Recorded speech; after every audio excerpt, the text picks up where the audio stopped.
You're trapped hundreds of feet underground in a deep, dark cave. Can you survive?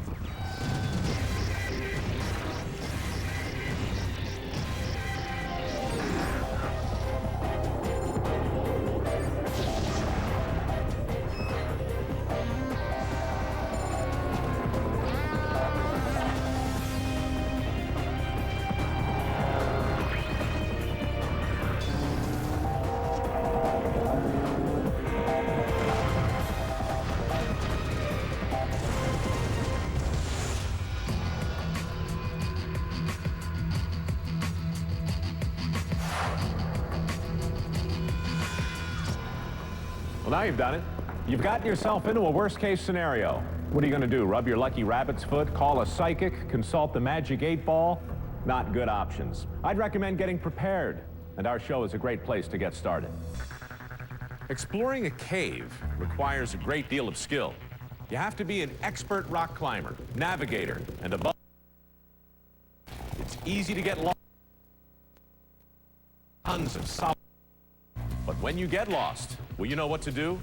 Could you improvise with what you have? That's the question we pose to the experts in our face-off challenge. This face-off takes us to the historic Venado Caves of Central America in Costa Rica. Our two competitors will have to battle it out on a complex underground course. The trick will be to properly navigate the underground passageways to the 3 above-ground checkpoints. Fail to complete the checkpoint task in the allotted time, and they'll have to face a penalty. Complete all 3 checkpoints and cross the finish line first to become the worst-case scenario face-off champion. What I bring to this competition is plain-out enthusiasm. Bill Roberts, 40, is an electrical engineer from Santa Paula, California. Bill took up caving 2 years ago and considers himself a fanatic. Finding that cave entrance that nobody else has found is a great feeling. That's what every caver hopes to find. His competitor is Thomas T.C. Johnstone, 28, from Steamboat, Colorado. The director of a youth outreach program, T.C. has made a career in adventure sports. I think by going into a dark cave, sometimes it brings out fears. I think you push yourself as hard as you can and just have a great time doing it. When you go caving, you'll take along some standard equipment. We've provided our racers with an assortment of technical gear and a few unexpected items. The helmet, which is very necessary to protect our head. I don't see a good source of light for my helmet. Well, I've got these glow sticks. These provide great light and they're waterproof, so I'm definitely going to need these. We have the map. I would assume that the unexplored area is yet just another test. I've got pencils. I can definitely use these to draw on this map if I need to. This is actually a mirror. I probably could figure out a use for that. Hey, good looking. Both our racers gear up, approach the starting line, and face off. The first phase of our course is a race 1.5 miles over open grasslands to checkpoint 1. Here our competitors have 10 minutes to repair a broken flashlight. Once repaired, this flashlight will be the major source of light to guide our racers through dark caves. When you go caving, taking along several light sources will be critical to your survival. When one light extinguishes, you'll not be left in the darkness. TC is the first to reach checkpoint 1. Bill arrives seconds later. Your flashlight has malfunctioned. Fix it using anything you have before entering the cave. TC starts by trying to narrow down the possibilities. Don't try this maneuver at home. My battery's good. It's hot to the touch. While TC tests the battery against his tongue, Bill checks the flashlight's electrical connections. I'm trying to see what's wrong with this light. I've made my connections to the batteries. My bulb is good, so I should be in good shape. Next, TC checks the contact. Well, I've got a pen, and I'm thinking there's the contact on the end. It might not be touching in here, and if I can just bend this out a little bit, I might be able to make the contact. Meanwhile, Bill is thinking the same thing. I'm going to use a ballpoint pen and attempt to adjust the contact. Stretch that spring a little. Nope. Absolutely no clue. Bill is stumped, and he's not the only one. Looks like I've got about 6 minutes left. What the heck? Soon, TC stumbles on the right answer. Gotta be the freaking switch. TC's right. The switch is the problem. But what he doesn't realize is the solution. Meanwhile, Bill's electrical knowledge is failing him. Oh, boy. Clock is running. Come on. It's too late. Oh, well, that's the time. Time runs out for both racers, and they're forced to pay the penalty. Instruction on how to repair your flashlight. Bill and TC both have to hike 3/4 of a mile up the hill to retrieve instructions for how to properly repair the flashlight. Then they have to return to the checkpoint and complete the repairs before they can continue the race. Cut near the switch connection. The solution is to bypass the switch entirely by pulling the wires from it, stripping them down, connecting them to each other, and then to the battery itself. Bill gets creative with an item from his gear bag. I'm gonna try and use a piece of broken glass to cut the wire. While Bill strips the wire with the broken mirror, TC gets primitive with his teeth. Worst case scenarios, I think I'm gonna have to go to the dentist after this.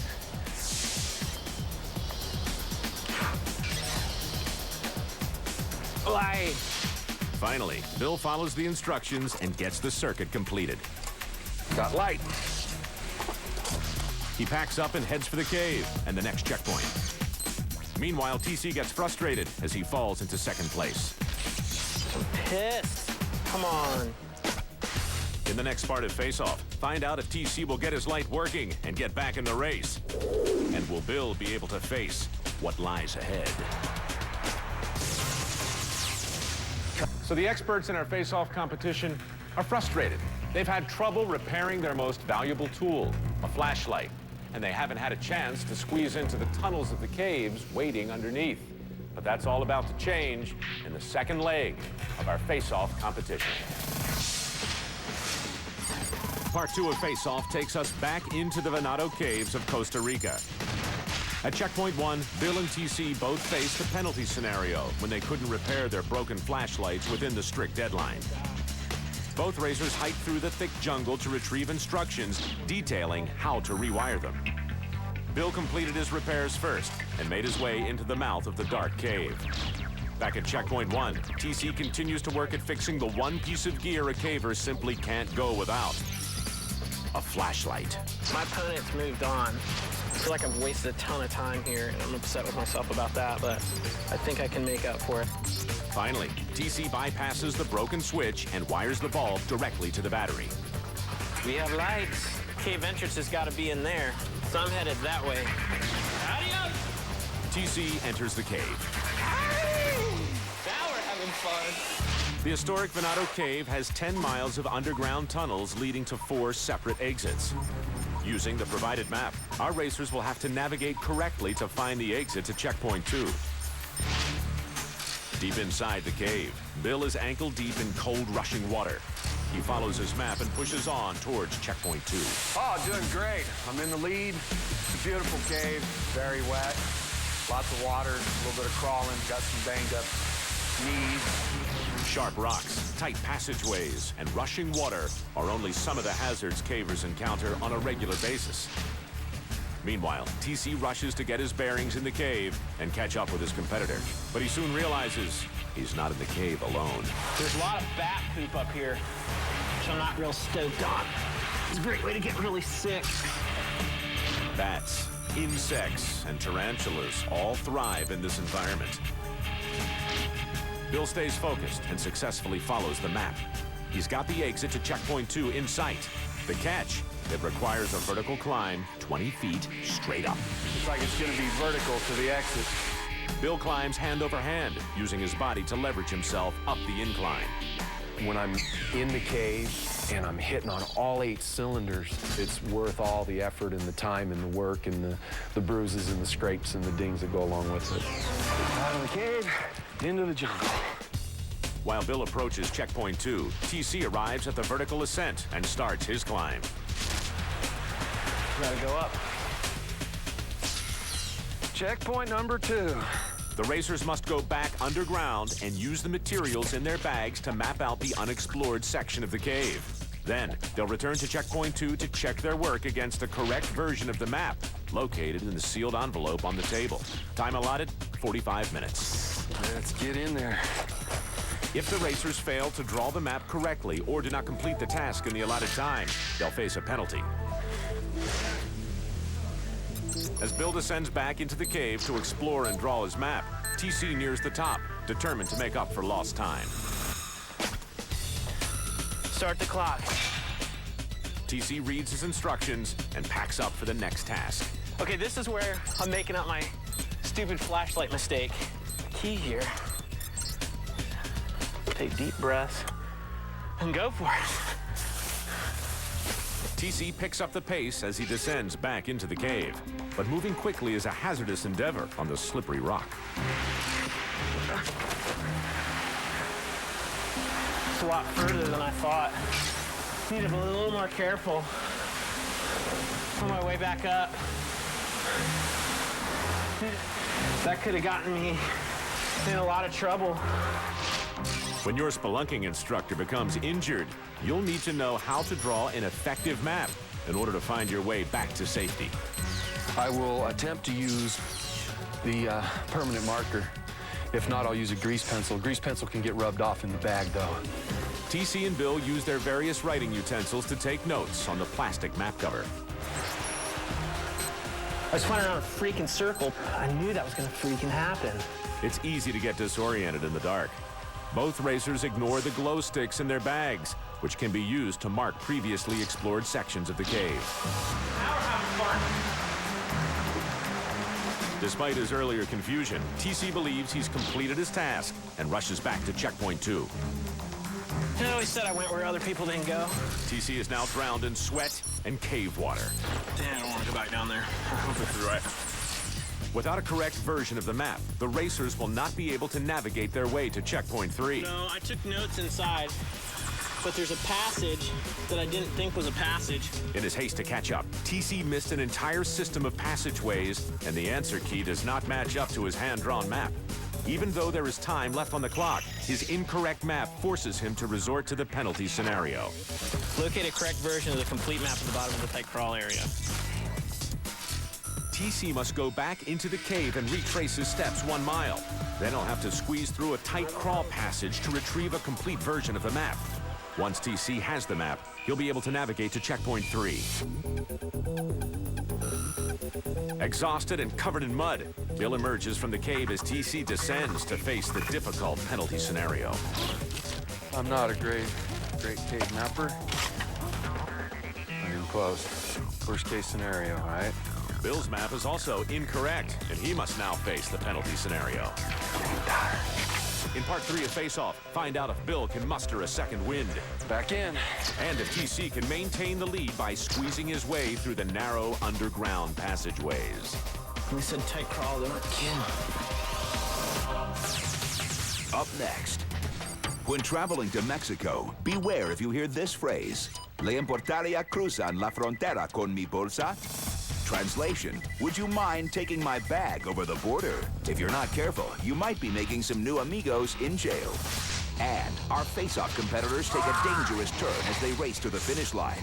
Find out who will be the winner when Worst Case Scenario returns. Right now, we've got a pair of exhausted cave explorers.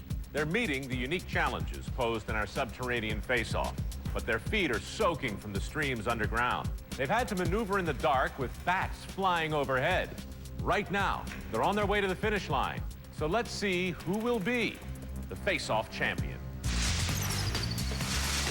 Face-off, part 3, in the Venado Caves of Costa Rica. In the previous 2 parts of this competition, Bill and TC prepared to explore the dark cave by first repairing a broken flashlight at checkpoint 1. Both racers ran out of time and faced the penalty scenario. At checkpoint 2, the racers attempted to map the unexplored section of the cave. Both failed. Now they face the time-consuming penalty scenario of searching the cave for an accurate version of the map, which will guide them to checkpoint 3 and the finish line. TC makes his way to the mouth of the tight crawl. Inch by inch, he struggles to squeeze himself through the 12-inch diameter passageway. When navigating through tight spaces, push your equipment through the passageway first, and always keep your arms raised above your head to facilitate movement. My mom would be proud. As TC pushes his way further into the cave and towards his map, Bill arrives at the entrance of the tight crawl. Unsure of his ability to navigate through the narrow passages, Bill decides to search for a less risky route to the hidden map. He doesn't have to be unsafe. It's risky, and it is extreme. But if it's done correctly, then it is, an acceptable or an assumable risk. Without a complete version of the map, the search for an alternate route proves futile, and Bill navigates himself into a corner. Trapped at the top of a steep precipice, there's nowhere to go but down. Just then, TC's search proves successful. I got my map. With an accurate map of the cave, TC can continue forward on the 2.5-mile trek to Checkpoint 3, leaving Bill behind. This portion of the cave crawl is less treacherous and allows TC to move quickly towards the exit to Checkpoint 3. But to get to ground level, he must ascend over 30 feet of sheer rock. We've lowered down a strong rope to help our racers, but it's too dangerous to attempt a free climb. TC latches the rope to his harness. Then, to make the climb easier, he fashions 2 footholds with the extra length of rope from his gear bag.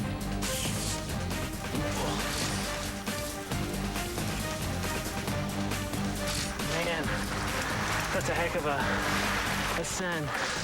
Checkpoint 3. Start my clock. Here, the racers must construct a 10-foot ladder out of a supply of bamboo and the materials in their packs. Time allotted, 20 minutes. Once they've built the ladder, they'll have to carry it back into the cave and to the last exit point. Then they'll use the ladder to ascend the sheer rock wall to the finish line. I'm just gonna tie it using one solid piece of rope. The key is to conserve as much rope as I can so I don't come short on the top. Building a ladder in the shape of an A-frame provides a wide base of support on uneven terrain and prevents the rungs from slipping under the pressure of your weight. Concerned I don't know where my competitor is. Back inside the cave, Bill decides to climb down from his rocky perch. But he misjudges a foothold and falls 15 feet into the watery passage below. I am up. I am okay. Bill recovers from the fall, but he begins to limp badly over the uneven surface of the cave floor. I felt pretty good, boy. Just at my ankle. I'm really beginning to wonder how far I'm going to be able to make it. I hurt myself pretty good. With a badly sprained ankle, Bill must decide if he'll risk pushing himself to the finish line or simply try to find a closer exit out of the cave. Well, I have 2 ultimate personal goals in caving. The number 1, hands down, will be to spend my entire caving career without ever having to be rescued. Above ground, TC prepares to rappel back into the cave with the new cumbersome piece of equipment. Let's hope my ladder doesn't fall apart on my way out. With his sprained ankle getting worse, Bill is having a tough time completing the course. The last thing you guys want to do is have to carry an injured caver out of the cave. Now, winning has less to do with making it to the finish line than simply making it out of the cave without sustaining further injury. Finally, the rescue team is sent in to locate Bill and show him the easiest route out of the cave back to the first entrance at Checkpoint 1. I've pushed hard, I'm beat, battered, bashed. I fell. I sprained my ankle pretty good. I've toughed it out the last several hours, but at this point, I think I'm going to call this a day. I'm done caving for today.